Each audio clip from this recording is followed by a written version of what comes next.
नमस्कार प्रेक्षक हो, मी स्वराली मराठे हॅलो डॉक्टर मध्ये आपल्या सर्वांचं मनापासून स्वागत करते। प्रेक्षक हो, आत्मविश्वास ही आपल्या आयुष्यात अत्यंत महत्त्वाची गोष्ट असते। हा आत्मविश्वास असेल तर आपण आपला रोजचा दिवस अतिशय आनंदात घालवू शकतो। आपल्याला जे काही हवंय ते आपण मिळवू शकतो। परंतु बरेचदा आपल्या झालेल्या आजारामुळे आपला हा आत्मविश्वास हळूहळू कमी होतो, आपल्याला नैराश्य येतं आणि त्याच्यामध्ये सगळ्यात मोठा वाटा असतो तो म्हणजे त्वचा विकारांचा। कारण ते आपल्या शरीरावर बाहेर चट्ट्याच्या रूपात किंवा डागाच्या रूपात दिसत असतात आणि ज्यावेळेला आपण बाहेर चार चौघांमध्ये जातो त्यावेळेला आपल्या शरीरावरती त्वचेवरती जर डाग किंवा चट्टे असतील तर आपल्याला थोडंसं लाजल्यासारखं दिसतात। परंतु बरेचसे त्वचाविकार असे सुद्धा असतात जे फक्त त्वचा नाही तर आपल्या शरीराच्या आतमध्ये सुद्धा बरेचसे परिणाम करतात। आणि मग अशा त्वचा विकारांना दुरुस्त करण्यासाठी त्यांचा उपचार करण्यासाठी लागते ती एक अशी थेरपी जी फक्त बाहेरून नाही, म्हणजे जी फक्त आपली त्वचा नाही तर आपलं संपूर्ण शरीरावरती ती उपचार करेल। फक्त शरीरावरतीच नाही तर मानसिक आणि भावनिक सुद्धा उपचार करेल अशी एखादी उपचार पद्धती आपल्याला लागते। हा रोग कुठला आणि ही उपचार पद्धती कुठली ह्याच्याबद्दल नक्कीच तुमच्या मनात प्रश्न निर्माण झाला असेल। आपण आपल्या आजच्या कार्यक्रमामध्ये सोरायसिस आणि त्याच्यावरती होमिओपॅथिक उपचाराचे वैशिष्ट्य या विषयावरती चर्चा करणार आहोत। त्यासाठी आज आपल्याकडे आलेले आहेत डॉक्टर आर.एस. सोनावणे। नमस्कार डॉक्टर। Doctor R S. सोनावणे यांनी होमिओपॅथीमध्ये एम.डी. केलेला आहे। National institute of homeopathy Calcutta इथून डॉक्टरांनी त्यांचं शिक्षण घेतलेलं आहे। गेले 27 वर्ष फक्त सोरायसिसच्या रुग्णांना डॉक्टर ट्रीट करत आहेत आणि 15,000हून अधिक रुग्णांवरती डॉक्टरांनी उपचार केलेले आहेत। पॅरिस इथे 2014 साली झालेल्या आंतरराष्ट्रीय परिषदेत सोरायसिसवर संशोधन प्रबंध डॉक्टरांनी सादर केलेला आहे। सोरियाट्रीट रिसर्च व होमिओपॅथिक क्लिनिक्स प्रायव्हेट लिमिटेडचे ते संस्थापक आहेत। प्रेक्षक हो, आपल्या कार्यक्रमामध्ये आपण नेहमीच हा प्रयत्न करत असतो की आपण तुम्हाला जास्तीत जास्त वैद्यकीय माहिती तुमच्यापर्यंत पोहोचवू, जास्तीत जास्त जागरूकता आपल्या आजूबाजूला आणू आणि तुम्ही हा प्रयत्न करायचा आहे की तुम्ही तुमच्या आजूबाजूच्या लोकांना जास्तीत जास्त जागरूक करायचं आहे। तुम्हाला आपल्या कार्यक्रमातून जी माहिती मिळेल ती आणखीन एक छोटीशी नवीन माहिती आपल्याला आजच्या कार्यक्रमात मिळणार आहे ती म्हणजे 1 जानेवारीला ग्लोबल फॅमिली डे झाला। हा ग्लोबल फॅमिली डे म्हणजे नक्की काय असतं ह्याच्याबद्दलची माहिती आपण आपल्या आजच्या कार्यक्रमात घेणार आहोत। अगदी थोडीशी तुम्हाला माहिती सांगायची झाली तर म्हणजे ह्या दिवशी सर्व जगभरातल्या फॅमिली, सर्व कुटुंब एकत्र येतात आणि एकमेकांना मनापासून आभार मानतात आणि कायम एकमेकांबरोबर राहू असा वादा, असं प्रॉमिस एकमेकांना करतात।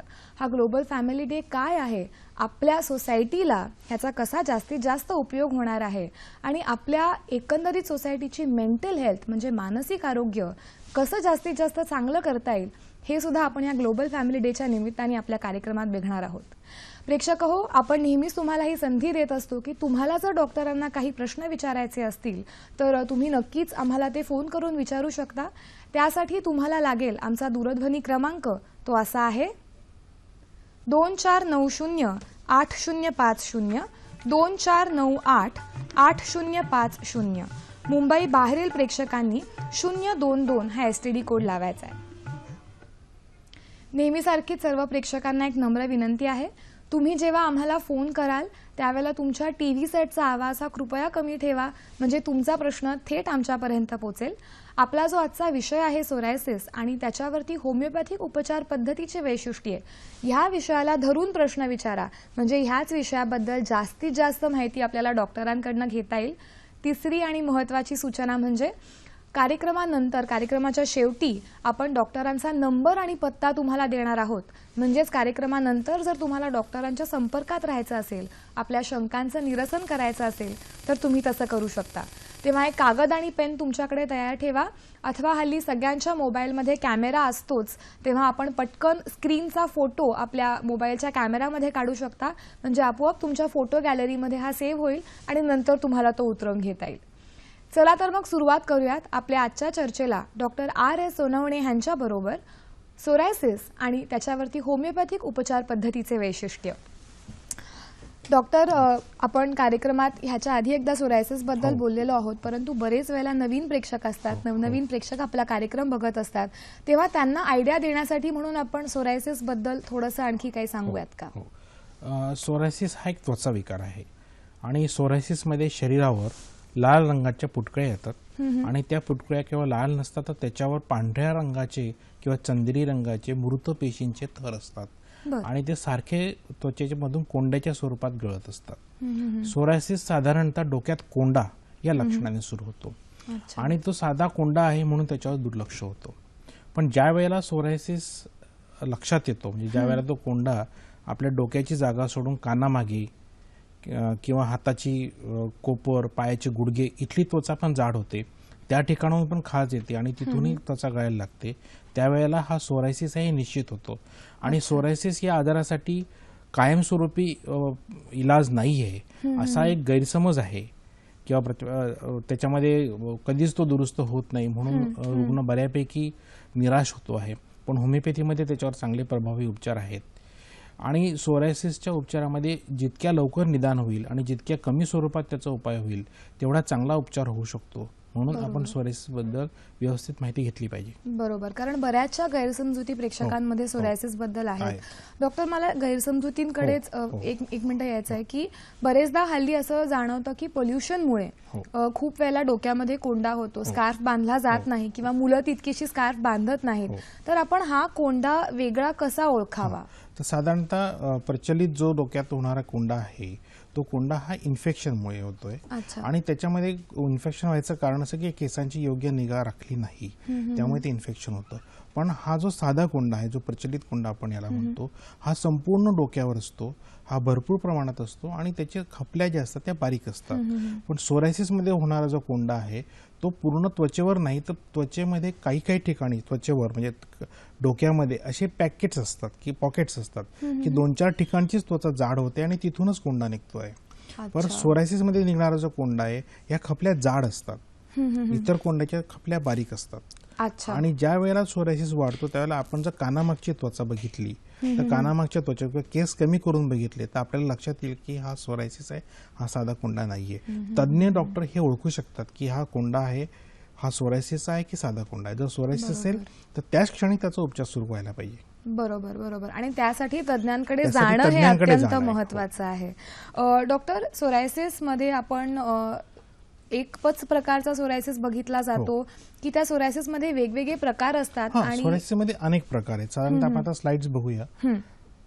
आपल्याकडे बऱ्याचशा प्रकारांच्या स्लाइड सोरायसिसच्या आहेत. आपण स्लाइड बाय स्लाइड बघणार आहोत. आता ही जी आपण एक स्लाइड बघतो आहे या स्लाइड मध्ये आपण बघतोय की ही सुरुवात कशी होते. या पेशंटचे आपण केस काढल्यावर लक्षात आलेले की हा सोरायसिस आहे. पण हा सोरायसिस ज्यावेळेला कानामागे येतो, उदाहरणार्थ स्त्रियांमध्ये आपल्या लक्षात येत नाही, तर ही एक स्त्री आहे, हिच्या कानामागची आपण केस बाजूला करून बघितलं की हा कोंडा नाही तर हा सोरायसिस आहे. ही सोरायसिसची प्राथमिक अवस्था आहे. याच अवस्थेमध्ये आपण केलं तर सोरायसिस वाढणार नाही, शरीरावर जाणार नाही.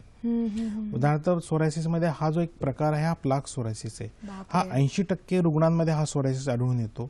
या सोरायसिस मध्ये त्वचेवर जाड जाड चट्टे येतात, मोठे चट्टे येतात, संपूर्ण शरीरभर सोरायसिस होतो. पण हा सोरायसिस दुरुस्त व्हायलाही तसा सोपा आहे, जरी हा संपूर्ण शरीरावर होत असेल तरी सुद्धा. गुडघ्यावर ज्या वेळेला त्वचा जाड होते त्या ठिकाणी हे सोरायसिसचं प्राथमिक लक्षण आहे आणि या प्रकारचा हा प्लाक सोरायसिस आहे. प्लाक सोरायसिस दिसायला भयानक असला तरी तो दुरुस्त व्हायला चांगला असतो. हा एक दुसरा प्रकार सोरायसिस आपण बघतो, याला गटेट म्हणतात. हा सोरायसिस सहसा रुग्णांना कुठल्या तरी थ्रोट इन्फेक्शन नंतर, म्हणजे जसं टॉन्सिलायटिस आहे, स्ट्रेप्टोकॉकल थ्रोट इन्फेक्शन आहे आणि लहान मुलांमध्ये होतो आणि हा इतर सोरायसिस सारखा नाहीये. तर याच्यामध्ये लहान लहान लाल रंगाचे असे चट्टे आले, टिंब आलेले स्लाइड्स मध्ये दिसत आहेत. पण हा सोरायसिस जरी तरुण लोकांमध्ये होत असेल तर या सोरायसिसची जी आहे सुरुवातीला हा जातो सुद्धा अँटीबायोटिक्स वगैरे दिल्यानंतर, पण हा पुन्हा येतो आणि या सोरायसिसमध्ये सोरायटिक आर्थरायटिस म्हणजे सांध्यांवर सोरायसिस जाण्याची शक्यता जास्त असते. ओके ओके, म्हणजे सर आपण सुरुवातीला जे म्हटलो की आत्मविश्वास आपला किंवा आपण प्रेझेंटेबल असणं हे सोरायसिसच्या रुग्णांशी अतिशय निगडीत आहे. कारण सोरायसिस रुग्णांना सगळ्यात मोठा प्रॉब्लेम असा असतो की त्यांची डोक्यातून कोंडा पडणे किंवा शरीरातून त्वचा पडणे हे त्यांना अतिशय अकवर्ड वाटतं किंवा लाजल्यासारखं होतं समाजामध्ये वावरताना. कारण खूप गोष्टींवरती लिमिटेशन येतात, म्हणजे कोंडा पडत असेल तर डार्क कपडे घालू नये वगैरे, आत्मविश्वास कमी होतो आणि बऱ्याच वेळेला सगळे त्वचा रोग हे संसर्गजन्य आहेत असे लोकांना वाटतं आणि आपल्याला होईल. पण सोरायसिस बद्दल मी प्रकर्षाने सांगेल की सोरायसिस हा संसर्गजन्य नाहीये. सोरायसिसमध्ये कुठल्याही प्रकारचे जंतू किंवा व्हायरसेस नाहीयेत. तो एकामेकाशी कॉन्टॅक्टने किंवा स्पर्शाने पसरत नाही. त्यामुळे सोरायसिसचे रुग्ण यांच्यापासून खूप घाबरायचं कारण नाहीये किंवा सोरायसिस रुग्णांनी सुद्धा हे सांगणं गरजेचं आहे. नक्कीच नक्कीच. त्याच सर हो. आपल्याला कार्यक्रमात पहिला फोन आलाय, तुमच्या परवानगीने घेते. या. शहाजी यांचा पुणे इथून फोन आलाय. नमस्कार शहाजीजी, आपला प्रश्न विचारा. नमस्कार, आपला प्रश्न विचारा. हा, मला म्हणलं डोक्यात आणि अंगाला बारीक बारीक चट्ट येतात. तर आणि डोक्यात आपला असा कोंडा असा गळतोय. हा, आपला आवाज आमच्यापर्यंत पोहोचतोय. आपला प्रश्न सलग विचारा. हा, आणि असं अंगाला बारीक बारीक स्पॉट आहेत. बर, धन्यवाद. मला वाटतं त्यांचा प्रश्न एवढाच होता की चट्टे आणि आणि बारीक बारीक येत अंगावरती. आहेत. जसं आता आपण आता गटेट सोरायसिस बघितला की ज्याच्यामध्ये मोठे मोठे चट्टे नाही, प्लाकमध्ये मोठे मोठे चट्टे येतात, गटेटमध्ये लहान लहान बिंदू असतात, म्हणून त्याला आम्ही गटेट असं म्हणतो. आणि त्यांनी सांगितलं लहान लहान चट्टे येतात आणि त्याच्यातून कोंडा पण गळतोय, खपल्या पडतायत. मोस्ट प्रोबॅबली हा गटेट सोरायसिस असू शकतोय. अच्छा. हा, आणि गटेट सोरायसिसमध्ये काळजी ही घ्यायची की त्याचा त्वरित उपचार केला पाहिजे, कारण गटेट सोरायसिस पुढे जाऊन तो सांध्यांवर जाण्याची शक्यता जास्त आहे. जसं आपण आता या स्लाइडमध्ये बघतोय की या रुग्णाच्या पूर्ण पाठीवर गटेट सोरायसिस आहे आणि हा तरुण आहे. असं भयानक रूप भयानक आहे. त्याचं होऊ शकतं. हो, भयानक होऊ शकतं.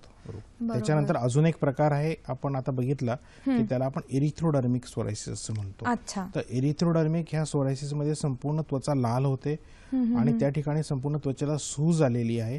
हा सोरायसिस जरी भयानक असला तर हा पण होमिओपॅथीने दुरुस्त झालेला आहे.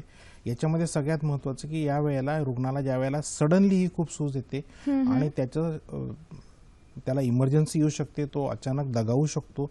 म्हणून या एरिथ्रोडर्मिक सोरायसिसमध्ये काळजी घ्यायची की शरीरातलं पाणी अचानक कमी होऊन, क्षार कमी होऊन रुग्णाला इमर्जन्सी येऊ शकते. म्हणून या रुग्णाने भरपूर पाणी प्यायला पाहिजे आणि यांचं फ्लुइड आणि मिनरल जे आहेत, इलेक्ट्रोलाइट्स, हे मेंटेनन्स करायला पाहिजे. हे मेंटेनन्स केलं तरी हा लवकर नियंत्रणात येऊ शकतो. बरोबर. म्हणजे ह्याच्यामध्ये महत्वाचं हे आपण सुरुवातीला जे बोललो की सोरायसिस हा रोग फक्त शरीराच्या बाहेर नाही, तर तो शरीराच्या आतमध्ये सुद्धा परिणाम करतो. आणि प्रेक्षक हो, आपण कार्यक्रमात पुढे चर्चा करणारच आहोत की होमिओपॅथीनी शरीराच्या आतमध्ये सुद्धा त्याचा जो परिणाम होतो सोरायसिसचा, हा आपण कसा उपचार करू शकतो होमिओपॅथीनी. डॉक्टर, पुढचा प्रकार कुठला आहे पुढचा सोरायसिसचा? प्रकार आहे पस्ट्युलर सोरायसिस. आता याच्यामध्ये पस्ट्युलर म्हटलं म्हणजे पू, पण याच्यामध्ये येणारा हा जो पू आहे हा पू असतो कुठल्याही प्रकारचे जंतूने किंवा स्टराईल पस असतो. हा संपूर्ण शरीरावर होऊ शकतो. याच्यामुळे आपण कानाचा फोटो घेतलेला आहे, पण हा सोरायसिस संपूर्ण शरीरावर होऊ शकतो. पूर्ण शरीरावर फोड येतात आणि फोड येऊन त्याच्यातून पांढऱ्या किंवा पिवळ्या रंगाचा पू येतो. याच्यामध्ये सुद्धा शरीरातलं पाणी कमी होतंय. याच्यामध्ये इन्फेक्शन होऊ शकतं, सेकंडरी इन्फेक्शन. याच्यामध्ये पू नाही, पण ज्या वेळेला ते पू फुटतो, बाहेर येतो, त्याला त्वचा मोकळी होते, जखमा होतात आणि त्याच्यात मात्र बाहेरून जंतू येऊ शकतात. म्हणून याच्यामध्ये जसं एरिथ्रोडर्मिक सोरायसिसमध्ये आपण काळजी घेतो की फ्लुइड आणि इलेक्ट्रोलाइट मेंटेनन्स आपण त्याला म्हणतो की त्याचं आपण बॅलन्सिंग करायला पाहिजे.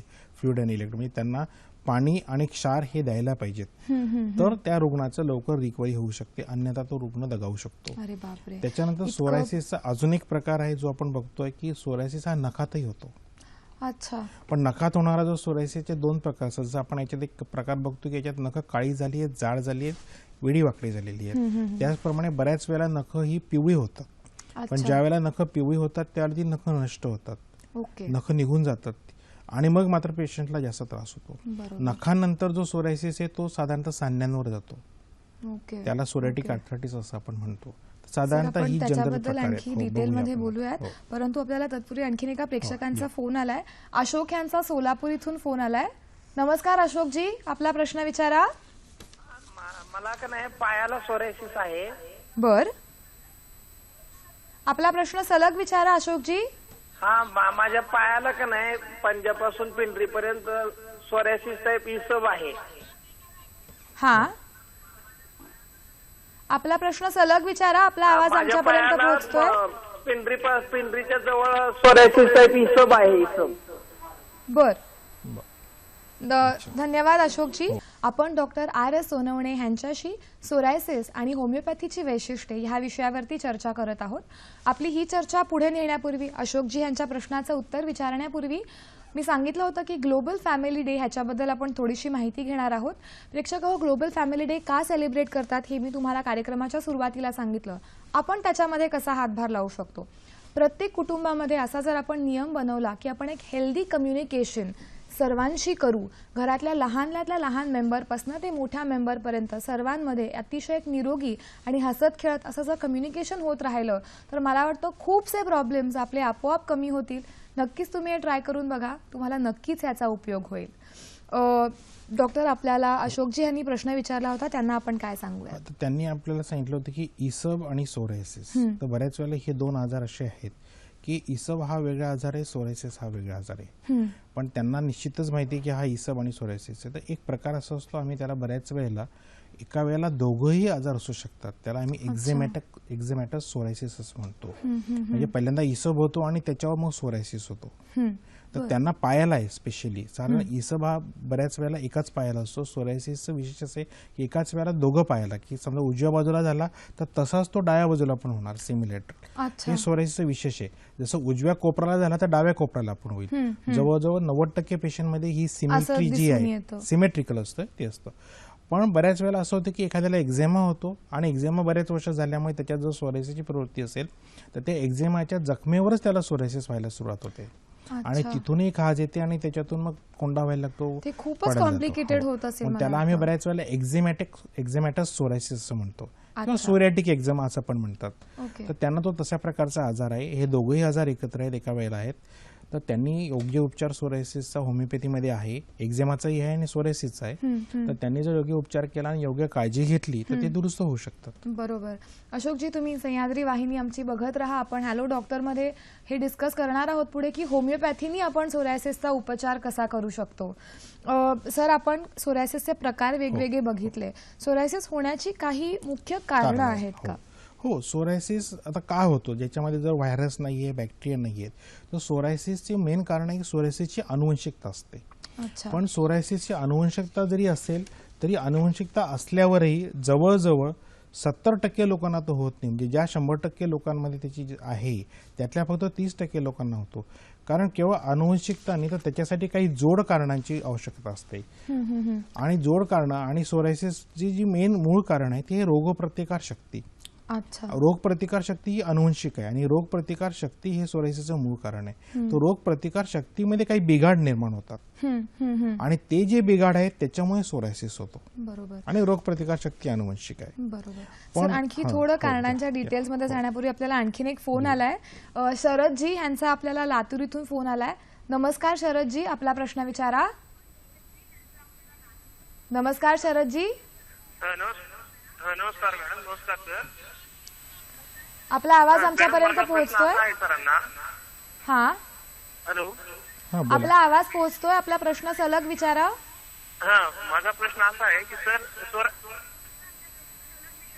माझा प्रश्न असा आहे की जर सोरायसिस झालेल्या व्यक्तीला म्हणजे कोणती पथ्ये पाळावी लागतात त्याला पाण्यासाठी आणि शरीराला लावण्यासाठी काही वेगवेगळे काही साबण वगैरे आहेत का त्याच्यासाठी. नक्कीच. धन्यवाद शरदजी. आता त्यांनी बरोबर सांगितले की सोरायसिस हा अनुवंशिकता असल्याने होतो असं नाही, तर त्याला काहीतरी प्रकट कारण म्हणजे ट्रिगर फॅक्टर्स लागतात. अगदी आपल्या आत्ताच्या मुद्द्याला धरून त्यांनी प्रश्न विचारलाय. कारण असे की सोरायसिस साठी काय काय म्हणजे पथ्य काय, म्हणजे जर समजा ज्याला सोरायसिस आहे त्यांनी ही ट्रिगर फॅक्टर टाळलीत, त्यांनी ही पथ्य पाळलीत तर त्यांचा सोरायसिस कंट्रोलमध्ये राहील आणि लवकर दुरुस्त होईल. ज्यांना सोरायसिसची अनुवंशिकता आहे त्यांनी ही सगळी पथ्य आणि पाळलीत तर त्यांना सोरायसिस होणार नाही किंवा उशिरा होईल किंवा कमी प्रमाणात होईल. त्यामुळे ही जी ट्रिगर फॅक्टर्स आहेत आपण बघतोय, सोरायसिसची अनुवंशिकता असूनही सोरायसिस होतोच असं नाहीये. बरोबर. तर त्याच्यासाठी आम्ही त्याला म्हणतात त्याच्यासाठी काही ट्रिगर फॅक्टर आणि पर्यावरण. आता काही गोष्टी आपल्या हातात, जसं पर्यावरणामध्ये प्रदूषण आहे, बदल आहे, हे आपण नाही करू शकत. आपण करायला पाहिजे प्रयत्न पर्यावरणाच्या बाबतीमध्ये, पण काही ट्रिगर आवश्यक आहेत. तर ही जी ट्रिगर कुठली आहेत, ही ट्रिगर आहेत ताणतणाव.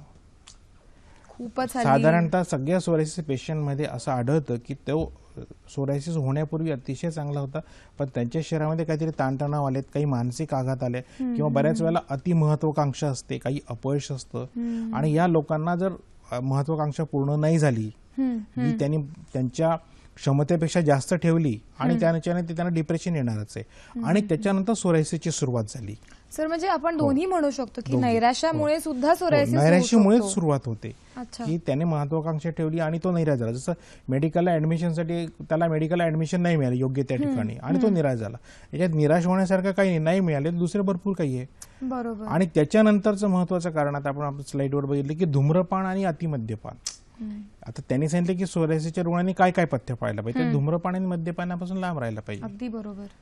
सर मला वाटतं कुठल्याही रुग्णांनी किंवा लोकांनी लांबच राहायला हो, हवं. नेमकं ज्या वेळेला नैराश्य येतं, ज्या वेळेला ताणतणाव येतात, लोक व्यसनांच्या आहारी जातात. बरोबर. त्यातली धूम्रपान आणि मद्यपान आहेत किंवा अलीकडे धूम्रपान मद्यपान वाढलेलं आहे. ते पण एक कारण आहे की सोरायसिस लहान मुलांमध्ये वाढलेलं आहे आणि त्यामुळे पण सोरायसिस वाढतो आहे. बरोबर. असे आजार सोरायसिस सारखे होत आहेत.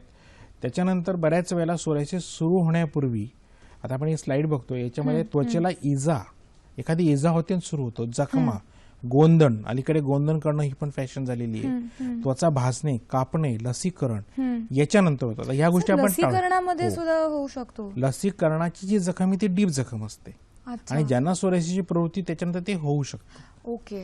हे कारण आहेत, कदाचित आपण टाळू शकत नाही, पण आपण त्याच्यासाठी योग्य काळजी घेतली तर ते होऊ शकतं. बरोबर. बरोबर. त्याच्यानंतर अलीकडे आपला आहार, जसं यांनी आपल्याला विचारलं की आपण काय आहार करायला पाहिजे, तर आहारामध्ये त्यांनी तळलेले पदार्थ, जास्त गोड, ब्रेड, जंक फूड हे टाळायला पाहिजेत. बरोबर. आणि हेच पदार्थ अलीकडे आपण असं बघतो की आहारामध्ये खूप आहेत. याच्यामुळे तुमच्या शरीरामध्ये जसं जंक फूड आहे, ब्रेड आहे किंवा ज्याच्यामध्ये ग्लुटीन म्हणतो आपण आहारामध्ये, प्रोसेस आणि प्रिझर्व्ड फूड्स जे आहेत, आलं का लक्षात, ही प्रोसेस प्रिझर्व्ड फूड्स जी असतात ही पण वाईट आहे, त्याच्यामध्ये केमिकल्स असतात. बरोबर. आणि ह्या सगळ्या गोष्टींमुळे अलीकडे तिसरा आजार वाढतोय तो स्थूलता. बरोबर. तर जेवढी स्थूलता वाढणार आहे तेवढी सोरायसिसची प्रवृत्ती वाढणार आहे. अच्छा. स्थूल लोकांमध्ये सोरायसिस होण्याचं प्रमाण जास्त आहे किंवा ज्या लोकांमध्ये सोरायसिस आहे त्यांच्यामध्ये ज्या ज्या वेळेला स्थूलता येते तर सोरायसिसचं प्रमाण आणि इंटेन्सिटी वाढते. ओके. त्यामुळे ह्या सगळ्या गोष्टी टाळता यायला पाहिजे सोरायसिस अत्यंत रुग्णांनी किंवा महत्त्वाचं ज्यांच्यामध्ये आहे. प्रवृत्ती आहे त्यांनी सुद्धा, बरोबर. आणि ज्यांच्यामध्ये प्रवृत्ती नाही त्यांनी पण टाळायला पाहिजे. बरोबर. ते तर मला वाटतं प्रोटेक्शन म्हणून Protection. करायलाच पाहिजे लोकांनी. सर आपल्याला आणखीन एक फोन आलाय, विजय यांचा जळगाव इथून फोन आलाय. नमस्कार विजयजी, आपला प्रश्न विचारा. नमस्कार, आपला आवाज आमच्यापर्यंत पोहोचतोय, आपला प्रश्न विचारा. मॅडम, माझी एक लहान मुलगी आहे 4 वर्षाची. हा. तर तिला म्हणजे जिभेला असे सरड्या पडलेल्या असतात दिसतात आणि असं नेहमी तोंड आल्यासारखं दिसतं.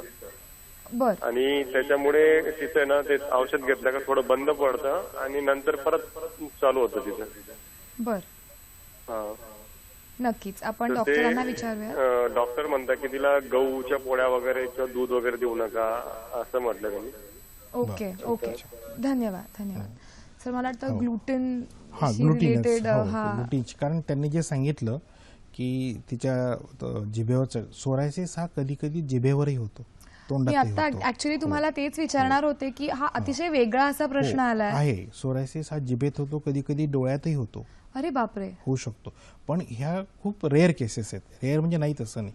जसं अजून एक आजार त्यांच्या मुलीच्या बाबतीत मी सांगेन की एक लायकन प्लॅनस म्हणून एक आजार आहे. सोरायसिस सारखाच एक आजार आहे की जो लायकन प्लॅनस आहे आणि तो सुद्धा ऑटो इम्यून आहे, म्हणजे प्रतिकारशक्तीमध्ये बदल झाल्यामुळे होतो. तर तो तोंडामध्ये त्या मुलीला असण्याची शक्यता आहे. बर. आणि त्याच्यामुळे त्यांना ग्लुटीन फ्री, म्हणजे त्यांनी सांगितलं गहू नाही, गव्हामध्ये खूप ग्लुटीन असतात म्हणून त्यांनी त्याचं पथ्य तिला दिलेलं आहे. आणि मला असं वाटतं की त्यांनी डॉक्टरांकडे दाखवून त्याचं निश्चित निदान केलं तर त्याच्यावर होमिओपॅथीमध्ये चांगल्यापैकी उपचार आहेत. नक्कीच. नक्कीच. डॉक्टर, हळूहळू आपल्या कार्यक्रमात आता आपला जे कार्यक्रमाचा दुसरा जो भाग आहे की सोरायसिस वरती होमिओपॅथीची वैशिष्ट्ये, ह्याच्याकडे मला थोडंसं यायचंय की होमिओपॅथी बद्दल सुरुवातीला आपण थोडीशी ती विकसित कशी झाली ह्याच्याबद्दल बऱ्याचशा लोकांना माहिती नाहीये, तर पहिले आपण ते सांगूयात का लोकांना. होमिओपॅथी चे जे जनक आहेत डॉक्टर सॅम्युएल हॅनिमन, आपण आता त्यांचं बघतोय स्लाइड, हे 1755 ते 1843 जर्मनीमधले आहेत. इतकी जुनी ही जुनी पॅथी, आज 300-350 वर्ष झालेली आहेत. तर हे ॲलोपॅथीचे डॉक्टर होते. बर. आणि यांना असं लक्षात आलं की ॲलोपॅथिक शास्त्रामध्ये, त्यांच्या त्यावेळीच्या ॲलोपॅथिक शास्त्रामध्ये, रुग्ण एकदा दुरुस्त झाल्यानंतर पुन्हा तोच आजार घेऊन येतो, परत औषध द्यावं पुन्हा तोच घेऊन येतो आणि त्याच्यानंतर तो आजार त्या औषधं काम नाही करत.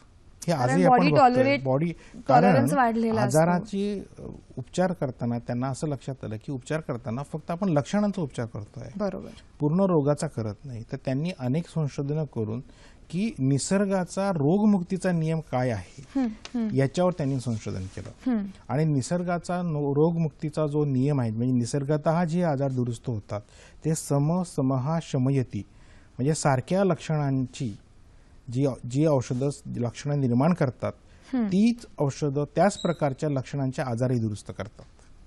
अच्छा. आणि निसर्गतः जे आजार होतात ते याच नियमाप्रमाणे होतात. आणि या नियमाच्या आधारावर, म्हणजे निसर्गाच्या रोगमुक्तीच्या नियमाच्या आधारावर त्यांनी होमिओपॅथी या शास्त्राची निर्मिती केली. बरं. आणि होमिओपॅथी या शास्त्राची निर्मिती करताना इतक्या वर्षापूर्वीपासून त्यांनी सांगितलं की ज्या वेळेला कुठलाही रुग्ण आजारी होतो तर त्याची केवळ प्रमुख लक्षणं ही रोग नाही आहेत. तर प्रमुख लक्षणं ही फक्त त्याला जाणवतात, पण तो त्याच्या पूर्वीपासून आजारी आहे. आणि बऱ्याच वेळेला तो फक्त प्रमुख लक्षणं सांगणार आहे, पण डॉक्टरने जर व्यवस्थित त्याची तपासणी केली तर त्याच्यासोबत त्याच्या संपूर्ण शरीरावर त्या आजाराचा परिणाम झालाय, त्याच्या मनावर झालाय, त्याच्या भावनेवर झालेला आहे.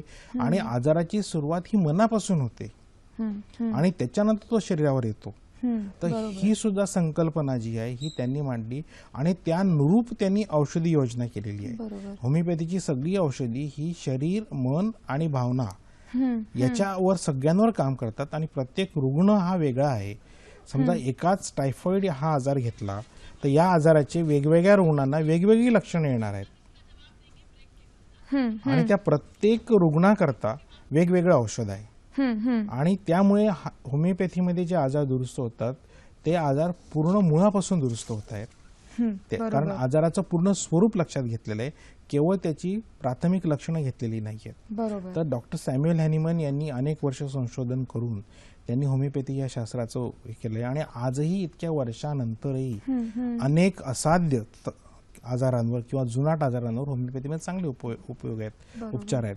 उदाहरणार्थ सोरायसिस या आजारावर बऱ्यापैकी. बरोबर. आपण मगाचपासून जे फोटोज बघितले मला वाटतं ते खूप भयानक फोटोज आपल्याला ते पण अगदी नॉर्मल स्किन झालेली, त्याच्यात कुठल्या प्रकारचा डाग नाहीये. बरोबर बरोबर. डॉक्टर, आपल्याला आणखीन एक फोन आलाय कार्यक्रमात. आपल्याला शिवाजी यांचा औरंगाबाद इथून फोन आलाय. नमस्कार शिवाजीजी, आपला प्रश्न विचारा. नमस्कार शिवाजी, आपला प्रश्न विचारा. हा, हॅलो, आपला आवाज आमच्यापर्यंत पोहोचतोय, आपला प्रश्न विचारा. हा मॅडम, माझ्या डाव्या पायाच्या घोट्या शेजारी जखम झालेली आहे आणि खूप खाज येते त्याला. आणि हातावरती खाज येते. आम्ही खूप उपचार घेतले त्यावरती, पण ते काही बरं होत नाही. 7-8 वर्षापासून आजार आहे माझा. मी खूप उपचार घेतले पण ते क्रीम वगैरे लावून तरी पण ते दुरुस्त होत नाही. डॉक्टर साहेबांना हातावर कुठे आहे? हातावर कुठे? कोपरावर आहे का? हातावरती कोपरावरती आहे का तुमच्या? हा, कोपऱ्यावरती आहे आणि दोन्ही हातावरती आहे साहेब. ओके ओके, धन्यवाद. त्यांनी जे सांगितलं की त्यांच्या पायाच्या घोट्याला आहे, बरेच 7-8 वर्षापासून ती जखम दुरुस्त झालेली नाहीये. आणि मी त्यांना प्रश्न विचारला की हाताच्या कोपरावर, आपण जसं म्हटलं होतं की हा आजार जो एकाच वेळेला दोघं ठिकाणी असतो, बरोबर, म्हणजे उजव्या कोपराला असेल तर डाव्या कोपराला आहे, तसं त्यांच्या दोघंही हाताच्या कोपऱ्यांना आहे. हा निश्चितच सोरायसिस असू शकतो. आणि त्याच्यामुळे त्यांनी सोरायसिसवर होमिओपॅथीमध्ये चांगले उपचार आहेत. आणि 7-8 वर्षापासून हे दुरुस्त झालेला नाहीये, म्हणजे हा सोरायसिसच आहे. आणि होमिओपॅथीने मात्र तो दुरुस्त होऊ शकतो. नक्कीच नक्कीच. डॉक्टर, ह्याच्याचकडे आता मला हळूहळू पुढे यायचं आहे. आपण होमिओपॅथीची साधारण सुरुवात कशी झाली हे आपण बघितलं. आपलं जे दुसरं टायटल आहे आजच्या कार्यक्रमातलं की या होमिओपॅथीची वैशिष्ट्ये काय काय आहेत ती आपण वन बाय वन प्रेक्षकांना सांगूयात. तर पहिलं वैशिष्ट्य होमिओपॅथीचं असं आहे, आपण स्लाइड बघतोय. होमिओपॅथिक औषधी ही सौम्य आहेत पण सुरक्षित आहेत. होमिओपॅथिक औषधी तयार करण्याची एक पद्धती अशी आहे की ज्याच्यामध्ये होमिओपॅथिक जी काही औषधं तीव्र आहेत किंवा स्ट्रॉंग आहेत त्याचे आपले परिणाम असतात.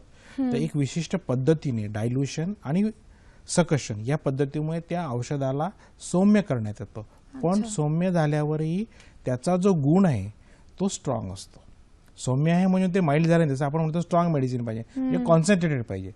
तसं होमिओपॅथीचं नाही. होमिओपॅथी कॉन्सन्ट्रेटेड, होमिओपॅथी सूक्ष्म आणि डायल्युटेड आहे. पण ते सुरक्षित, त्याच्यामुळे सुरक्षित झालंय आणि त्याच्यामुळे प्रभावी पण झालेलं आहे. बरोबर बरोबर. ते होमिओपॅथीचं सगळ्यात पहिलं की पहिलं ते वैशिष्ट्य सौम्य हे आणि आहे. सुरक्षित बरोबर. आहे. मला वाटतं आणि याच्यामध्ये बऱ्याच प्रेक्षकांना एक आणखी हायसं वाटेल की अलर्जी जी टिपिकली मेडिसिनची येते ती मला ते वाटतं आपण आता सौम्य पुढच्या- असल्यामुळे हा, येणार हा, नाही. येणार नाही. दुसरं असं आहे की दुष्परिणाम विरहित आहे. बरोबर. सो होमिओपॅथिक औषधांचे कुठलेही एक औषध आपण एका आजारासाठी घेतल्यानंतर तो आजार बरा होतो, पण त्या औषधाचे इतर दुष्परिणाम आपल्या शरीरावर होतात बरोबर. आणि ते दुष्परिणाम कधी कधी आजारापेक्षा भयंकर असतात. बरोबर. आणि सोरायसिस मध्ये असं आहे की जे काही प्रचलित औषध आहेत त्यांचे जे दुष्परिणाम आहेत ते बऱ्याच वेळेला जर आपण इतक्या लांब इतकी 7-8 वर्षापासून कोणी औषध घेत आहे, कोणी 10 वर्षापासून घेत आहे, तर त्याचा सोरायसिस कंट्रोलमध्ये असतोय, पण त्या औषधांचे दुष्परिणाम आहेत.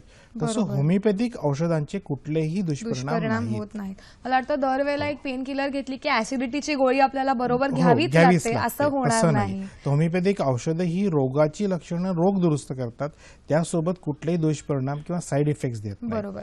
सर आपल्याला कार्यक्रमात आणखीन एक फोन आलाय, तेवढा घेऊयात फक्त. संतोष यांचा अहमदनगर इथून फोन आलाय. नमस्कार संतोष जी, आपला प्रश्न विचारा. हॅलो मॅडम, तेल लावल्यानंतर माझ्या डोक्यामध्ये जास्त कोंडा येतोय. हा, तर मी टक्कल वगैरे केला तर त्याच्यात असे कोंडा पण निघतो आणि जरा डाग पडते त्याच्यावरती. बर. हा, तर मी असं 1-2 वेळा आता केल्यानंतर टक्कल लिंबू वगैरे लावलं तर असे आग वगैरे होते. जरा काय हा सोरायसिसचा प्रकार आहे का काय? आणि लिंबू लावल्यानंतर ते काय सक्सेस आहे का? काय उपचार करावे लागते दुसरे? धन्यवाद संतोषजी. सर मला वाटतं ह्यांचा प्रश्नाचा एक उपयोग आपल्याला असं होणार की काय करू नये हे सुद्धा बऱ्याचशा प्रेक्षकांना कळणार आहे. तुम्ही अजून त्याच्यावरती मला वाटतं प्रकाश पाडावा असं मला वाटतं. साधारणतः आपण इथेच चुकतो की ज्या वेळेला कुठलाही त्यांना कोंडा आहे म्हणजे इथे प्राथमिक लक्षण आहे. बरोबर. तर ज्या वेळेला आपण डॉक्टरांकडे जाण्याच्या ऐवजी जसं त्यांनी लिंबू लावला, काही लोक दही लावतात, काही लोक अंडी लावतात केसांमध्ये, आणि असं अत्याचार म्हणजे शरीरावरती आपण केवढे करतो. आपण एवढे अत्याचार करतो. आणि हे सगळे करताना आपण काय करतोय की त्याचं जे त्वचेचं आरोग्य ते बिघडवतोय. बरोबर. आणि त्या ठिकाणी इन्फेक्शनसाठी वाव देतोय आणि त्याच्यानं तो एक आजार दुरुस्त होणार आणि दुसरा वाढणार आहे. तर हे जे तेल लावणं, निंबू लावणं, दही लावणं हे काही करू नये. त्यांनी तेल लावायला हरकत नाही, पण तेल लावायची सुद्धा एक पद्धत आहे. बरोबर. की केव्हाही केस धुण्याच्या 2 तास अगोदर किंवा 1 तास अगोदर तेल लावायचं आहे. त्याच्याने त्वचा मऊ होणार आहे. त्याच्यानंतर शॅम्पूने केस स्वच्छ धुवायचे आहेत आणि त्याच्यानंतर कंडिशनर लावायचं आहे. तेल हे सुद्धा कंडिशनर आहे. तेल सुद्धा लावायचं, हे किंचित लावायचं आहे. खूप ते बाहेर येईल एवढं लावायचं नाहीये. तुम्ही जास्त तेल लावलं त्याच्यावर माती बसणार आहे, माती बसून परत त्याच्यावर जंतू येणार आहे, परत इन्फेक्शन होणार आहे. म्हणून तेल किती लावावं यालाही प्रमाण आहे आणि का लावावं. सहसा तुम्ही कंडिशनिंग केलं तर तुम्हाला खूप तेल लावायची गरज पडणार नाही आणि ही काळजी घेतली तर 50% त्यांचा आजार तिथेच कमी होणार आहे. त्यांनी सांगितलं तेल लावल्यामुळे त्यांना कोंडा येतो, निश्चितच येणारच. तुम्ही सारखं तेल लावलं त्याच्याने जर इन्फेक्शन होणार आहे, परत कोंडा वाढणार आहे. तर तुम्ही पहिल्यांदा त्वचेची काळजी घ्या, कोंड्याची काळजी घ्या आणि तुम्ही डॉक्टरांना दाखवून हा नक्की कोंडा आहे की सोरायसिस आहे याचं निदान करून घ्या आणि तसा उपचार घ्या. बरोबर. बरोबर. आणि दोघंही आजारांसाठी होमिओपॅथीमध्ये चांगले उपचार आहेत. बरोबर. संतोषजी मला वाटतं तज्ज्ञांकडे जाणं हे अत्यंत महत्वाचं आहे, कारण आपण चुकीच्या गोष्टी केल्या तर आजार आणखी वाढण्याची शक्यता असते. तेव्हा जर लवकरात लवकर आपण तज्ज्ञांकडे जाण्याची गरज आहे. डॉक्टर, आपण 2 वैशिष्ट्य बघितली होती, एक सौम्य आणि सूक्ष्म आणि दुसरं दुष्परिणाम विरहित. तर मी म्हटलं की होमिओपॅथिक औषधं ही दुष्परिणाम विरहित आहेत, कारण ती सौम्य आणि विशिष्ट प्रकारे तयार केलेली आहेत. ते इफेक्टिव्ह आहेत आणि त्यांच्यामध्ये कुठलेही साईड इफेक्ट्स नाही आहेत.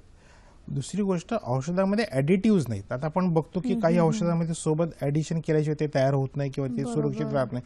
तसं होमिओपॅथिक औषधांना त्यांना स्टोअर करण्यासाठी दुसऱ्या ऍडिटिव्हची गरज पडत नाही, कारण ऍडिटिव्हचे वेगळे साईड इफेक्ट असू शकतात ज्याला आपण प्रिझर्वेटिव्ह म्हणतो. तसं होमिओपॅथिक औषधांना प्रिझर्वेटिव्हची गरज नाहीये. त्याच्यानंतर होमिओपॅथिक औषधे जी काम करतात ती केवळ शारीरिक लेव्हलला नाही, डायनेमिक प्लेनला करतात. आणि होमिओपॅथिक औषधांमध्ये अनेक आजारांसाठी सगळ्या लक्षणांचा विचार करून एक औषध आहे. वेगवेगळ्या लक्षणांकरता वेगवेगळी औषधं नाही आहेत. एखाद्या रुग्णाला समजा 5-6 लक्षणं आहेत, सोरायसिस आहे, त्याला ऍसिडिटी आहे, त्याला ब्लड प्रेशर आहे, तर ह्या सगळ्या आजारांचा विचार करून त्याला एक औषध देण्यात येणार आहे आणि ते औषध या सगळ्या ठिकाणी काम करणार. या 4 आजारांकरता 4 औषधं घ्यायची गरज नाहीये.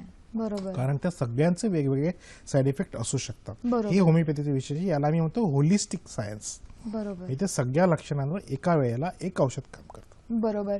प्रेक्षक हो, होमिओपॅथीमध्ये हे अत्यंत महत्त्वाचं आहे की आपण म्हणूनच आज होमिओपॅथीबद्दल चर्चा करत आहोत, कारण की होलिस्टिक अशी ही पॅथी आहे ज्याच्यामध्ये फक्त शरीराच्या बाहेरचा नाही, शरीराच्या आतल्या सुद्धा, आणि तेही एकाच रोगाचा नाही तर सर्व रोगांचा ह्याच्यामध्ये उपचार केला जातो.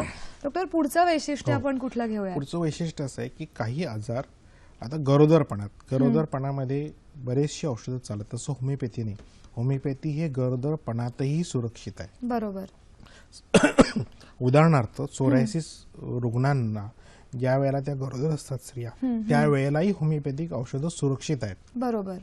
प्रचलित किंवा ॲलोपॅथिक शास्त्रामध्ये त्यांना गरोदरपणात ही औषध देण्यात येत नाही, पण होमिओपॅथी औषध आहेत. जशी ही गरोदरपणात सुरक्षित आहेत, तशी वृद्ध आणि लहान मुलांमध्येही होमिओपॅथिक औषधं सुरक्षित आहेत. बरोबर. कारण बऱ्याच वेळेला काही स्ट्रॉंग औषधी किंवा लहान मुलांना देण्यात येत नाही. तसं होमिओपॅथीमध्ये असं रिस्ट्रिक्शन्स नाहीयेत किंवा वयाची पण रिस्ट्रिक्शन नाहीये. वृद्ध लोकांमध्येही ती चांगल्या प्रकारे काम करतात, लहान मुलांमध्येही चांगल्या प्रमाणात काम करतात, आणि ही दोघांसाठीही सुरक्षित आणि प्रभावी आहेत. बरोबर. बरोबर. त्याच्यानंतर होमिओपॅथीचं पुढचं वैशिष्ट्य असं की ही नैसर्गिक पॅथी आहे, आणि याच्यामधल्या ह्या सूक्ष्म औषधी, मी जसं पहिल्यांदा तुम्हाला म्हटलं की निसर्गामध्ये उपलब्ध जे काही प्लांट्स आहेत किंवा फळं आहेत, पानं आहेत, फुलं आहेत, मुळं आहेत, या सगळ्या प्रकारच्या नैसर्गिक नॅचरल असल्यामुळे त्याला साईड इफेक्ट्स नाहीयेत. बरोबर. साईड इफेक्ट्स केव्हा येतात? ज्यावेळेला आर्टिफिशियल केमिकल्स असतात त्यांना साईड इफेक्ट्स असतात, नैसर्गिक द्रव्यांना साईड इफेक्ट्स नसतात. बरोबर. तर ह्या निसर्गापासून तयार केलेले आहेत, आणि शिवाय त्यांच्यावर एक विशिष्ट प्रोसेस करून सूक्ष्म करून त्यांचे जे परिणाम आहेत ते डेप्थने केले. सूक्ष्म झाल्यामुळे औषधाचे परिणाम खोलवर होतात. जसं आपण याला म्हणतो आता नॅनो पार्टिकल्स, तसं होमिओपॅथिक औषधे ही नॅनो पार्टिकल्स आहेत. ही सूक्ष्म आहेत पण अत्यंत प्रभावी आहेत. ती तेवढ्या खोलवर काम करतात, बरोबर, तेवढे प्रभावी असतात. सगळ्यात महत्वाचं आता आपण अजून एक त्याचं आहे होमिओपॅथीचं वैशिष्ट्य असं आहे की होमिओपॅथिक औषधं रोगाचं मूळ कारणाचं निर्मूलन करतात. जसं आपण सोरायसिस आजारामध्ये बघितलं की त्याच्या त्वचेवर लक्षणं आहेत, त्वचेवर खाज येते, त्वचेवर हे पडते. त्यामुळे आपण त्वचा हे जर ठेवलं, त्वचेपुरतं आपण मर्यादित केलं, लोशन्स लावलीत, बरोबर, किंवा काही केमिकल्स घेतले किंवा आपण शॅम्पूज वापरले, तर त्वचेवरच सोरायसिस जाणार आहे. पण सोरायसिस हा कारण त्वचा नाही, सोरायसिस रोग प्रतिकार शक्तीतला दोष आहे. तर जे मूळ कारण आहे रोगाचं, त्या मूळ कारणावर होमिओपॅथिक औषधं काम करतात. जसं सोरायसिसच्या उपचारामध्ये केवळ अनुवंशिकता नाही, तर जी ट्रिगर फॅक्टर्स आहेत, ताणतणाव, टेन्शन्स किंवा अतिमहत्वाकांक्षा, भावनिक आघात, तर होमिओपॅथिक औषधांमध्ये या गोष्टींचाही उपचार होलिस्टिकली, म्हणजे आपण जे म्हणलं होतं की होलिस्टिकली त्याचा विचार केला जातो होमिओपॅथीमध्ये. सर, आणखीन एक फोन आलाय, तो घेऊयात आपण. सागर यांचा कोल्हापूर इथून फोन आलाय. नमस्कार सागरजी, आपला प्रश्न विचारा. नमस्कार सागर. Hello sir. हा सागर, आपला प्रश्न विचारा. कोल्हापूरून बोलतोय. हा, माझ्या हाताला 5-7 वर्ष झाले. Hello sir. आपला आवाज आमच्यापर्यंत पोहोचतोय. 5-7 वर्ष झालं सर, माझ्या हाताला असे तडे पडतात. आपला प्रश्न सलग विचारा सागर. बर, हे गेले 5-6 वर्ष होत आहे. हॅलो हॅलो सर, माझ्या हाताला म्हणजे असे 7-8 वर्ष झाले तडे पडतात आणि त्यातून रक्त येते सर. बर, त्यासाठी मी काय करावं? धन्यवाद. धन्यवाद सागर, आपला प्रश्न आमच्यापर्यंत पोहोचलेला आहे. सागर यांनी आपल्याला प्रश्न विचारला होता, त्यांना काय सांगूयात? तर त्यांच्या हाताला तडे पडत आहेत, त्याच्यातून रक्तही येत आहे त्यांनी सांगितलंय, आणि ते बऱ्याच दिवसापासून आहे. तर या प्रकाराला आम्ही म्हणतो प्लांटर सोरायसिस, आणि हा जो प्लांटर सोरायसिस हा तळहात आणि तळपायाला होतो. तर यासाठी त्यांनी विशिष्ट काळजी अशी घ्यायला पाहिजे की ज्यावेळेला हात हे आपण नेहमी वापरत असतो, नेहमी पाण्याने धुत असतो, किंवा हाताचा संपर्क हा वस्तूंशी किंवा बाहेर किंवा इन्फेक्शनशी जास्त येतो, त्याला त्यात तडे पडलेले आहेत. आणि म्हणून कधी कधी हा जो प्लांटर सोरायसिस हा पस्ट्युलर पण होतो, प्लांटर पस्ट्युलर, पू वगैरे येतो. म्हणून त्यांनी त्यांच्या हाताच्या तड्यांची काळजी घ्यायला पाहिजे. काळजी ही घ्यायला पाहिजे की ज्या ज्या वेळेला तडे पडतात तर त्वचा ही कोरडी होते. आपण हात धुताना आपल्याला वाटतं पाण्याने मऊ होत आहेत, पण त्याच्याने शरीरातलं पाणी जातंय. म्हणून ज्या ज्या वेळेला ते हात धुणार आहेत त्याच्या वेळेला हात धुतल्यानंतर लगेच कुठलं तरी क्रीम किंवा मॉइश्चरायझर, जसं व्हाईट पेट्रोलियम जेली नाही तर काही तेल आहे ते लावायला पाहिजे. त्याच्याने ते तडे मऊ होतील आणि लवकर भरून येतील. त्यानंतर त्यांनी हात धुण्यासाठी कुठल्याही प्रकारचे तीव्र साबण हे वापरू नयेत. उदाहरणार्थ डिटर्जंट्स वगैरे याच्यामध्ये हात टाकू नयेत. ही एक काळजी घ्यायला पाहिजे. वापरताना सौम्य साबण वापरायला पाहिजे. हात स्वच्छ ठेवायला पाहिजेत आणि ज्या ज्या वेळेला हात धुणार आहेत त्या वेळेला त्यांनी मॉइश्चरायझर हे लावायला पाहिजे. ही सगळी काळजी घ्यायची आणि याच्यानंतर उपचारही घ्यायला पाहिजे. बरोबर, ते लवकर दुरुस्त होते. ते अत्यंत महत्वाचं आहे. डॉक्टर, मला वाटतं काही वैशिष्ट्ये आपली राहिली होती ती आपण बघूयात. तर होमिओपॅथीचं अजून एक वैशिष्ट्य असते की हे रोगाच्या मूळ कारणाचं निर्मूलन करतं. जसं प्रतिकारशक्ती हे सोरायसिसचं मूळ कारण आहे, तर त्याचं संतुलन पूर्ववत करतं. हे मूळ कारण पूर्ववत झालं म्हणजे आजार अनेक महिने वर्षानुवर्षे जाणवत नाही. हे होमिओपॅथीचं विशिष्ट वैशिष्ट्य आहे. इतर उपचार पद्धतीमध्ये आपण असं आढळतो की तात्पुरता दुरुस्त होतं, परत 6 महिन्यांनी येणार आहे आणि मोठा येणार आहे, किंवा आपण बघतो की 7-7, 8-8 वर्ष ते गेलेले नाहीये तात्पुरता. तसं होमिओपॅथीने आजार दुरुस्त झाल्यावर तो वर्षानुवर्षे येत नाही. बरं, वर्षानुवर्षानंतर काय येतो तर आपल्या चुकीमुळे येतो. बरोबर. तर तुम्ही बाकीची पथ्य व्यवस्थित पाळली तर येणार नाही, पण निश्चितच तो अनेक दिवस येणार नाहीये. बरोबर. त्याच्यानंतर एक होमिओपॅथीचं अजून एक वैशिष्ट्य असं की हा वैयक्तिक उपचार आहे. म्हणजे सोरायसिसचा उपचार म्हटला म्हणजे सोरायसिसच्या रुग्णाचा उपचार. प्रत्येक रुग्णाचं वैयक्तिक किंवा इंडिव्हिज्युअल त्याची हिस्ट्री घेऊन त्याला तो आजार का झाला, त्याला कुठल्या कारणाने झाला, त्याची कुठली मानसिक भावनिक लक्षणे आहेत या आधारित त्या विशिष्ट रुग्णाकरता वेगळं औषध आहे. सोरायसिससाठी सगळ्या रुग्णांना एक औषध नाहीये, तर प्रत्येक रुग्णासाठी वेगवेगळं औषध आहे, म्हणून तो मुळापासून दुरुस्त होत आहे. म्हणजे त्याच्यामध्ये रोग निर्मूलनासोबत आरोग्याची प्रस्थापना होते व आरोग्याची वृद्धी होते. असं आढळून आलेलं आहे की होमिओपॅथिक उपचारानंतर पेशंटला अधिक फ्रेश वाटतं, अधिक मानसिक चांगलं वाटतंय, त्याची ताकदही वाढते आणि त्याला उत्साह वाटतोय. हे त्याला उपचारानंतर ऍडिशनल मिळतं. अदरवाईज आपण असं बघतो की उपचारानंतर थकवा, साईड इफेक्ट्स अशा गोष्टी येतात. त्या होमिओपॅथीमध्ये याच्या उलट साईड इफेक्ट्स येत नाही येत, उलट त्याची शक्ती वाढते. त्याच्यानंतर शेवटचं महत्वाचं आहे की शारीरिक लक्षणासोबत त्याला मानसिक व भावनिक लक्षणांमध्ये सुधारणा होते. किंवा त्याचा सोरायसिस दुरुस्त होत नाही, जसं तुम्ही सांगितलं त्याचा आत्मविश्वास वाढतो. बरोबर. त्यासोबत त्याच्या भावनिक स्ट्रेंथ वाढते. तो लवकर निराश होणार नाहीये. जे पूर्वी त्याला नैराश्य येत होतं ते त्याला त्याच्या भावनिक जो रेशो आहे, कोशंट आहे, तो पण वाढतो. बरोबर. तो जास्त स्ट्रॉंग होतो. अत्यंत ही महत्त्वाचं होमिओपॅथीची वैशिष्ट्य आहेत. बरोबर बरोबर. डॉक्टर, आपल्याला मध्ये सुद्धा त्यांनी एक प्रश्न विचारला होता आपल्या एका प्रेक्षकाने की खूप वर्ष ते मलम लावतात परंतु त्यांचा रोग काही बरा होत नाहीये, तर सोरायसिस मध्ये बाह्य मलमांची आवश्यकता असते का? हा, आता जसं आपण बऱ्याच वेळेला सांगितलं की होमिओपॅथिक उपचार हे रोगाच्या मुळाशी काम करतात. बरोबर. मग त्या त्वचेवर काही मलम लावायचं नाही का? तर त्वचेवर जे मलम लावायचं ते लावायचंय, पण ते कुठलं लावायचं? अनमेडिकेटेड. त्वचा ही सॉफ्ट व्हायण्यासाठी, तिचा ड्रायनेस कमी होण्यासाठी, कारण त्वचा जेवढी ड्राय होईल तेवढा आजार वाढणार आहे. आजाराला काही प्रमाणात आपण नियंत्रणात ठेवलं तर औषधाचा प्रभाव वाढतो. जर तुम्ही पथ्य पाळली तर तुमचं औषध लवकर, आजार हा लवकर दुरुस्त होणार आहे. तुम्ही पथ्य पाळली नाही, त्वचेची काळजी घेतली नाही तर तुमचा आजार दुरुस्त व्हायला वेळ लागणार आहे. बरोबर. त्याच्यासाठी होमिओपॅथीमध्ये सुद्धा बाह्य मलम आहेत, पण ती मलम जी आम्ही वापरायला देतो ती अनमेडिकेटेड देतो, म्हणजे त्वचा मऊ राहण्यासाठी. जसं white petroleum jelly, olive oil आहे, तिळाचं तेल आहे, ह्या सगळ्या ज्या गोष्टी आहेत ह्या त्यांनी लावायला पाहिजेत. बरोबर. आणि ही सगळी काळजी त्यांनी त्वचेची घ्यायला पाहिजे. ही अनमेडिकेटेड मलम आहे, त्याचा औषधाशी संबंध आहे, पण औषधाला उपयोगी आहेत, पण औषध त्याच्यामुळे लवकर काम करणार आहे. बरोबर बरोबर. प्रेक्षक हो, आपण डॉक्टरांकडनं सोरायसिस आणि होमिओपॅथी ह्या विषयाबद्दल आणखी माहिती घेत राहणार आहोत, परंतु तत्पूर्वी आपल्या कार्यक्रमामध्ये वेळ झाली आहे आपल्या नेहमीच्या आरोग्य सल्ल्याची. पाहूयात आपला आजचा आरोग्य सल्ला. कोणत्याही ट्रीटमेंटसाठी रुग्णांचा विश्वास आणि पेशन्स हा अत्यंत महत्त्वाच्या गोष्टी आहेत. आपला आजचा आरोग्य सल्ला आहे खास रुग्णांसाठी आणि डॉक्टरांकडे उपचारासाठी जाणाऱ्या प्रत्येक व्यक्तीसाठी. रुग्णांकडे पेशन्स असणे हे अत्यंत महत्त्वाचे आहे. आपण पूर्वतयारी करून डॉक्टरांकडे जावे आणि जाताना आपले सर्व जुने रिपोर्ट्स बरोबर घेऊन जावेत. रुग्णाने सर्व काही गोष्टी विश्वासाने डॉक्टरांना सांगायला हव्यात. हा विश्वास मला वाटतं तुम्ही बाळगायला हवा की डॉक्टर त्या गोष्टी कोणालाही सांगत नाहीत. होमिओपॅथीमध्ये शारीरिक सोबत मानसिक भावनिक बाबींची माहिती देणे सुद्धा आवश्यक आहे. ही माहिती योग्य आणि अचूक असावी. प्रेक्षकांनो, तुम्हाला सांगितलं होतं की कार्यक्रमाच्या शेवटी आपण डॉक्टरांचा नंबर आणि पत्ता तुम्हाला देणार आहोत. तो असा आहे, कृपया लिहून घ्या. सोरायट्रेट सोरायसिस रिसर्च आणि homeopathy clinics private limited, office number 10, Trupti business centre, Darekar heights, 32A Karve road, Deccan corner, Pune 4. दूरध्वनी क्रमांक आहेत 09440444719 092255855653, www.soriatreat.net, www.psoriasisdoctor.in.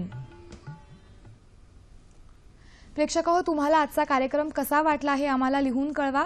त्याचप्रमाणे इतर काही डॉक्टरांना जर आमच्या कार्यक्रमामध्ये सहभागी व्हायचं असेल, रुग्णांपर्यंत पोहोचायचं असेल, तर ते सुद्धा आम्हाला ह्या पत्त्यावरती संपर्क साधू शकतात. आमचा पत्ता आहे निर्माती हॅलो डॉक्टर, दूरदर्शन केंद्र, वरळी, मुंबई 400030. आमचा ईमेल आयडी आहे hellodoctorddkmumbai@gmail.com. सर, आपण सोरायसिसबद्दल बरीचशी माहिती घेतली, होमिओपॅथीबद्दल बरीचशी माहिती घेतली. बऱ्याचशा प्रेक्षकांच्या मनात ही उत्सुकता असणार आहे की सोरायसिस होमिओपॅथीनी नक्की बरा कसा होतो. तर मला वाटतं काही फोटोज आहेत आपल्याकडे इथे, ते आपण त्यांना दाखवूयात वन बाय वन. आता आपण एक स्लाइड बघतोय. हा एक एरिथ्रोडर्मिक मी म्हटलं होतं, हा सोरायसिस आहे. तर एरिथ्रोडर्मिक मध्ये पूर्ण शरीरावर त्वचा लाल झालेली आहे, पण हा सुद्धा सोरायसिस भयानक असला तरी दुरुस्त झालेला आहे. त्याच्यानंतर सेम हा एरिथ्रोडर्मिक तोच पेशंट आहे. आता हा एक पस्ट्युलर सोरायसिसचा पेशंट आहे. याच्यामध्ये पस्ट्युलर भयानक आहे की याचा शर्ट सुद्धा काढायला याला जमत नाहीये, पण तो पण पूर्ण दुरुस्त झालेला आहे. आपण मग बघितलं नखांचा सोरायसिस नखांमध्ये पण होतो. तर ही मुलगी गेल्या 12 वर्षापासून ही नखांचा सोरायसिस पूर्ण दुरुस्त झाला आणि आजही तिला कुठला नखांचा सोरायसिस नाहीये. हे होमिओपॅथीचं वैशिष्ट्य आहे की वर्षानुवर्षे सुद्धा जे लक्षणं परत येत नाहीत. त्याच्यानंतर ही एक शेवटची स्लाइड आहे, आपण बघूया. या बघा, ह्या पेशंटला 12-15 वर्षापासून असाच प्रकारचा डोका मोठा चट्टा होता, तो पण दुरुस्त झालेला आहे. हा एक लहान मुलगा आहे. अशा पद्धतीने अनेक रुग्ण आहेत ते पूर्ण दुरुस्त झालेले आहेत. बरोबर. मला वाटतं प्रेक्षकांसाठी अतिशय रिलॅक्स करणारी त्यांना ही अतिशय गोष्ट आहे, रिलीफ देणारी त्यांना ही गोष्ट आहे की सोरायसिस होमिओपॅथीने अशा पद्धतीने सुद्धा बरा होऊ शकतो. डॉक्टर, एक अगदी थोडक्यात तुम्ही प्रेक्षकांना काय सांगाल होमिओपॅथी या पॅथीबद्दल आणि त्याचा सोरायसिसशी असलेल्या संबंधाबद्दल? होमिओपॅथी ही संपूर्ण सुरक्षित आणि प्रभावी पॅथी आहे. सगळ्यात जुनाट सोरायसिस सारखे आजार सुद्धा होमिओपॅथीने दुरुस्त होतात.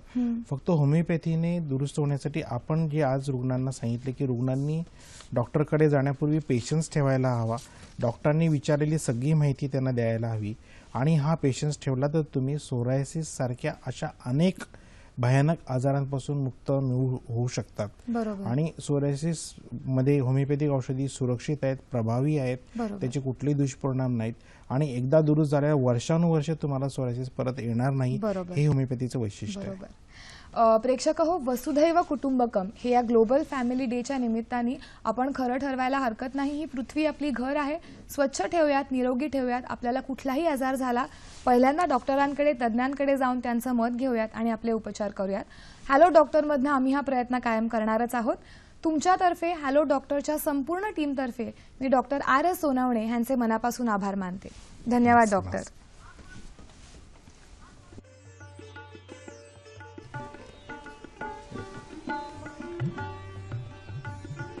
Patients.